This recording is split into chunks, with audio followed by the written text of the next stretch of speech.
Now in the Super Mario series, there have been multiple female characters with huge and important roles, and one of the most interesting ones has to be Rosalina. However, how did she evolve throughout the years in terms of use, design, story, and gameplay? Well, let's find out.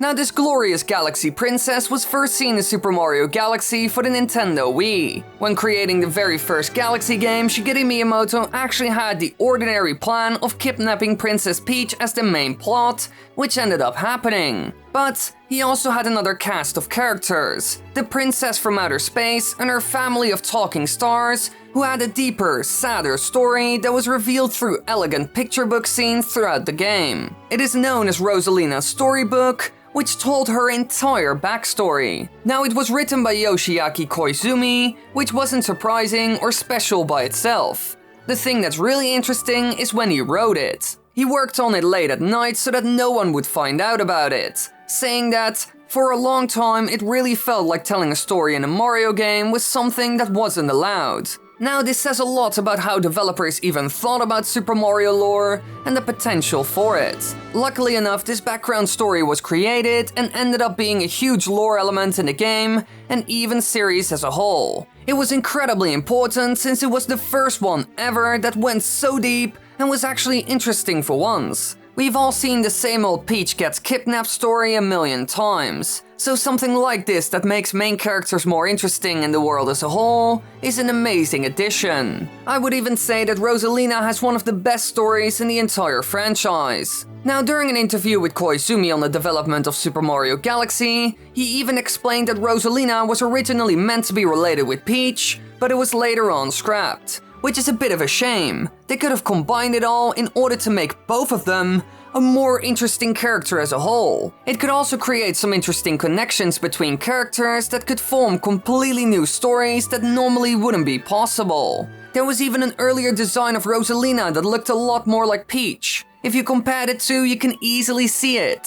But in the end, it was replaced by the design seen in the final game, which doesn't look that much like Peach anymore. So all of this never happened, sadly enough. We can't do much with this, but it's certainly interesting. Now, after her creation, it all started as followed according to her storybook. Rosalina's story begins when she meets a young Luma in a rusted spaceship, where they rebuild it together to go search for the Luma's mother. They traverse through space, encountering comets, asteroids, and starbits.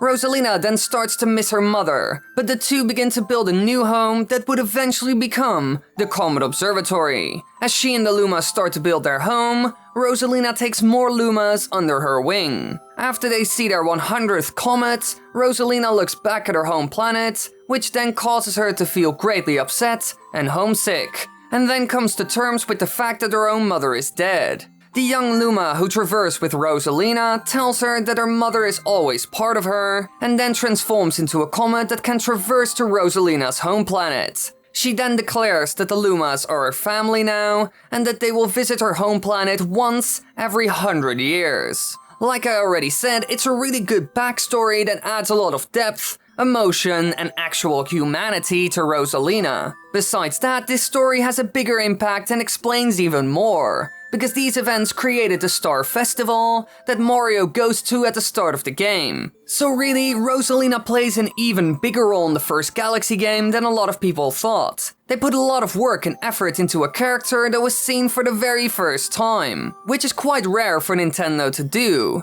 Usually, they don't add that much story, and especially not from the very start. So Rosalina certainly got a special treatment, thanks to Yoshiaki Koizumi. Now in the first Galaxy game, her Comet Observatory is attacked by Bowser, who steals the power and grants stars. Rosalina later appears to Mario after Peach is kidnapped, and in order to aid him, gives him Luma, the same one seen with Peach at the Star Festival. Now after collecting all the stars, defeating Bowser and saving Peach, the whole universe basically implodes and the Lumas save everyone. Because of that, the universe kind of dies and a completely new one is born. Rosalina thanks the player and tells them that she watches over them from beyond the stars, and then proceeds to transform the Comet Observatory into a comet and shoots off into the stars. Now, this is also the point in the story where you will see the full extent of Rosalina her power, which is quite insane. She has shown some interesting abilities in her appearances in the Galaxy games,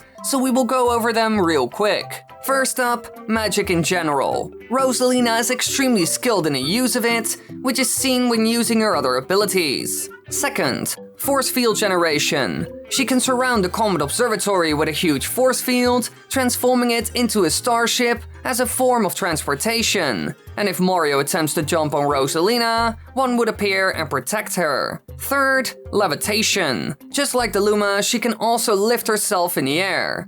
Fourth, teleporting. Rosalina has shown the ability to teleport at least from Earth to space. Fifth, telepathy. When Mario wakes up in the Mushroom Kingdom after the Lumas throw themselves into the black hole, Rosalina speaks to Mario via telepathy, telling him that all life carries the essence of stars, even himself. And finally, hologram-like projections. She has shown the ability to create these of herself in Super Mario Galaxy 2 when she encounters Mario after he defeats Bowser. All of this shows that she's more than just a human at this point. Clearly, she's some sort of deity, a protector of the universe, which makes sense because she takes care of the Lumas, who become the new galaxies, planets, and more. So in the very first game, they give her a huge role in the story, lots of backstory, and even turn her into a deity of the Super Mario world. This is quite a big step for a first game. So, would this momentum continue, or does it all end here? Well, it all takes a step back.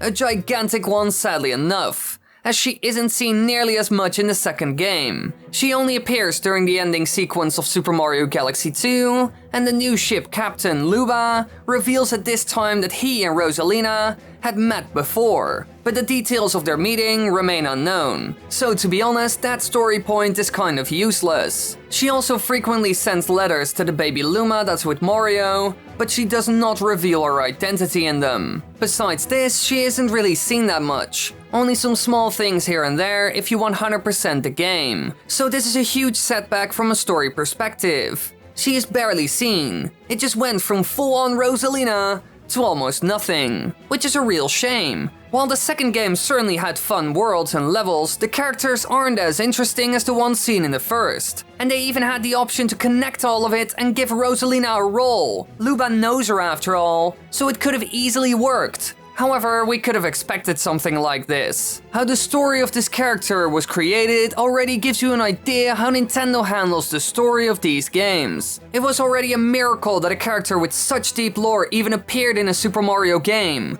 Personally, I still hope they will do more stuff like this in the future. However, now that we're past the Galaxy games, what's left? Well, when it comes to the main series, she was seen in Super Mario 3D World as a playable character, but nothing more than that. And of course, we have the spin-off games like Mario Kart and Tennis, where she is seen as a playable character, because, let's be honest, they need all the female characters they can get. So all of that isn't too interesting. However, in Super Mario Odyssey, we do see something worth mentioning, which will also make you sad. She is seen in Odyssey as an 8-bit sprite in the dark side of the moon, and on a wall on the darker side of the moon, which is very minimal. This can't be it, right? There must be more to it.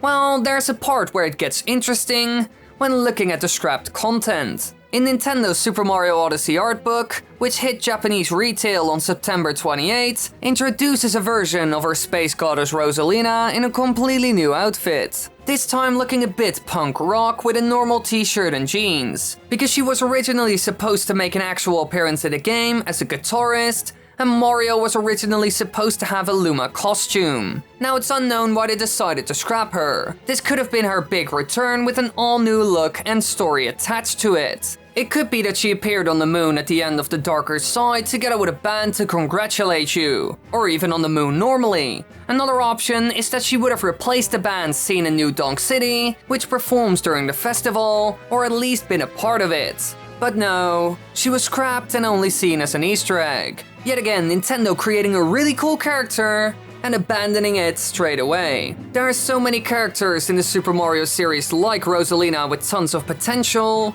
but Nintendo never really does anything with them. Maybe one day she will return in Super Mario Odyssey as DLC, back in the spotlight where she belongs. Now before you leave, be sure to click that subscribe button and the bell button, and if you want to watch more, click those lovely annotations. If you do this, you really help me, and that's really sweet of you. Life is hard.